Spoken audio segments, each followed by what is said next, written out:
from 3D to motion capture, you've always pushed the boundaries when it comes to innovation and immersive storytelling. So I just wondered why you think 3D is so well suited to enhancing the live concert experience in terms of like being immersive and captivating audiences. Well, here's our logic, and this is at Lightstorm Vision, which is my new 3D company. I had one about 10 years ago, but the demand for 3D outside of the cinema had kind of, collapsed. And I think there's going to be a resurgence, which is going to be around VR head-mounted displays. I've seen some tech that's not on the market yet that's going to, I think, revolutionize things and create much more of a demand for 3D content. So with that in mind, we said, all right, how are we going to fill this need for massive amounts of content very quickly? Because if this thing takes off, it's going to take off fast.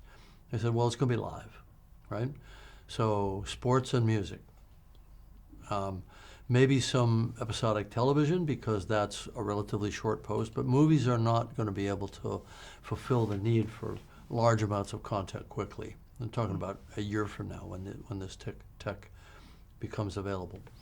So we said, all right, music. Who wants to do a concert?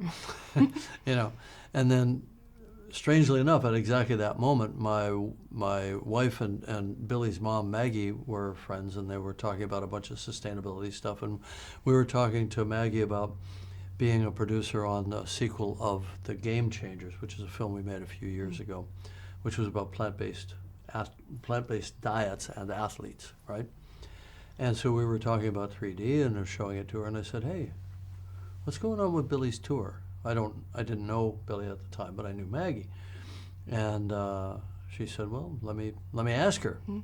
And it turns out Billie hadn't really thought of shooting the tour, but she was about, I can't remember, maybe 50 shows in, about a year into the tour, and she was really, really proud of the show, and she thought maybe we should create a record of it.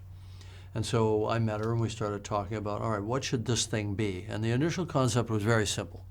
We'll shoot the show. I went to see the show a couple times in Melbourne in Australia, because I live in New Zealand. That was the quickest place for me to see it. And it's spectacular. I mean, if you've seen the show, it's in the round. It's got these giant LED screens, and she does this amazing trick where she's able to have the spectacle and the scope of a show that big, but also have this very intimate experience with the fans and the way that she does that. And I said, let's just shoot the show. Well, it evolved as we went along. I wound up sort of following her around with a 3D camera and shooting a bunch of behind-the-scenes stuff of her, doing her makeup and doing her PT, and she had sprained her ankle and the taping of her ankle, and it sort of grew. And we said, look, there's no harm in shooting a little bit of stuff as long as we confine it to the day of the show. And that was sort of the conceit. We're not going to go back and talk about your high school days and all that sort of thing, or your early albums. It wasn't meant to be a life retrospective.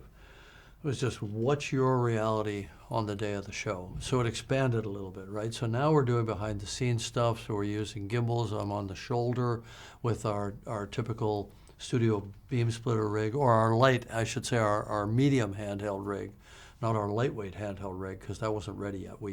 That came a couple months after that show. And then we also had to figure out, all right, now how do we actually shoot the show? And there were a couple of major challenges to that.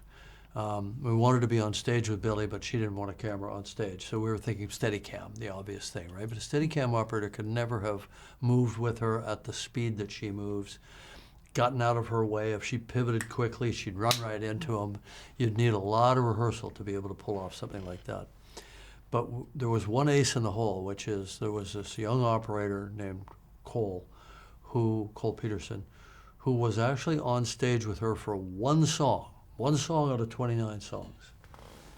And so I said, all right, you're comfortable with Cole. Cole's using a little DJI Ronin gimbal. Yep. I said, what if we could get a camera on his gimbal? And so we're all running around with our hair on fire, figuring out how we're going to do a camera that small.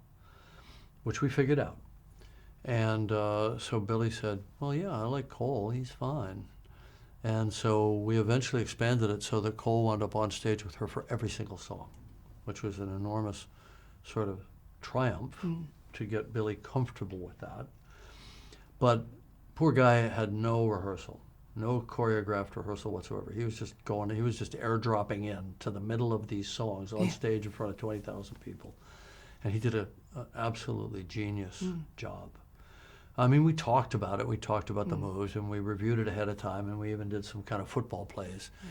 But he had no rehearsal time. He just went and did it. And could you just run me through the key tech specs of the system? Because I know that you've been involved in the past in creating cameras for all sorts of uses, from sports to underwater. Our baseline was 4K.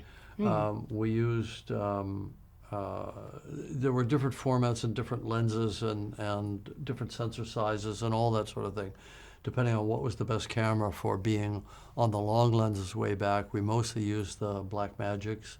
I think there were a couple of Venices in the mix, but they were mostly the Blackmagic studio cameras. And we had beam splitters, we had side-by-side rigs. We also build, so our work is not at the camera level, our work is at the rig level, which is the integration, the syncing, the phase locking, all of the electronics. And obviously we have to get the optical path exactly as we need it as well. And the local area net that allows us to record, if we've got 17 cameras, it's not really 17 cameras, it's really 34 cameras, right, in pairs, in stereo pairs. So it's a massive networking problem and recording problem. And are you recording all remotely by fiber, or are you recording locally? Do you have the media at the camera? So for the onstage gimbal cam and some of the other mobile cams that we had out in the audience and shooting crowd reactions and so on, they were all recording. They were sending to the monitoring station, but they were recording locally at the operator. So for example, Cole with his gimbal, with our little tiny side-by-side cameras on top, he had a backpack with 3 antennas sticking up, and the record media was all with him, and he had to learn how to run around underneath the stage and some of this other stuff with these antennas sticking up. So all of this stuff flew together at the last second. Yeah. The other big breakthrough for us was how are we going to shoot her close-ups from 150 feet back up in the stands and get good stereo? Those two are mutually exclusive ideas. The second you're on an 800 millimeter lens, it's just very flattened. Everything is very flattened. Nothing has roundness and fullness to it anymore. It looks like a bunch of cardboard cutouts when you go to stereo. So the question is, how are we going to get that dimensionality in her? So we decided to do something that we'd never done before, and I don't think anybody had ever done before, which was go to a very long baseline hyperstereo rig on long lenses. So we were pushed out anywhere from 16 to 22 inches of interocular baseline. Now, to put that in perspective, we're normally at about an inch, less than actual human vision. Inch, maybe inch and a half, maybe 2 inches if you're in a kind of medium wide shot. So we're at 18 to 22 inches. So what you're getting is a very strongly enhanced sense of stereo at a distance, but what that does is it completely destroys the background because the pathway, the optical pathway, crosses at the subject and then diverges radically. So now you've got a highly diverged background, which is not fusible by the human visual cortex. Yeah. I said, all right, we're going to do bad stereo on purpose, and we're going to fix it as part of a post workflow, which used generative AI to segment her and move one. We'd keep one eye native, and we'd take the other eye and we'd move the background way over so that it came back into a fusible range of about 30 to 40 pixels. And then we'd use AI outpaint to rebuild the missing part of the background. This is what I proposed to my team, and they were like, what? I said, test it. So we did a test, and lo and behold, it worked perfectly. Now, it didn't work in every case, but it worked in most cases.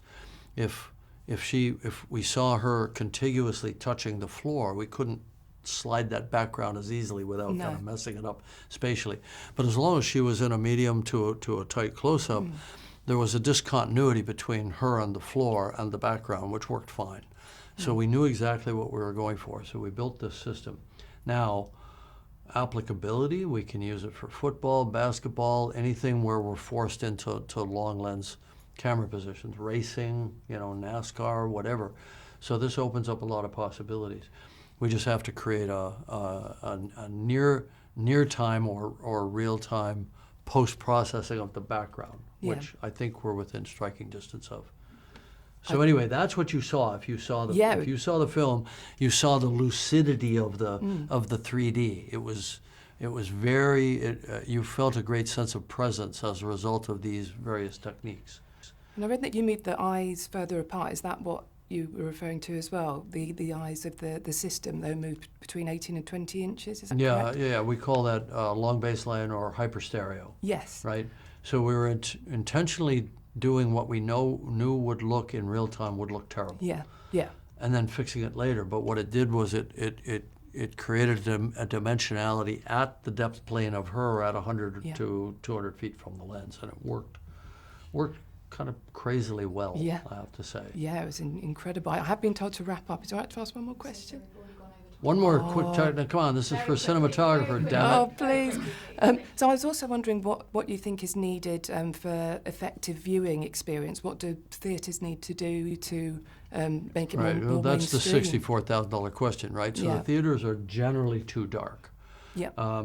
Laser projection is critical to this, or LED screens, which is the other new tech that's coming on strong. So laser and LED are the two ways to get the SMPTE standard of light level that we need for good stereo, which is 16-foot Lamberts. Tragically, most theaters are between 3.5 and 5-foot Lamberts. And there's a kind of a second tier kind of laser cinema that's getting rolled out broadly now that only gets you to 5-foot Lamberts. So you're still less than a third of what SMPTE says you should be at. So if you saw it at one of our screenings in the last couple of days, you saw it at 16-foot Lamberts. That's what it's supposed to look like.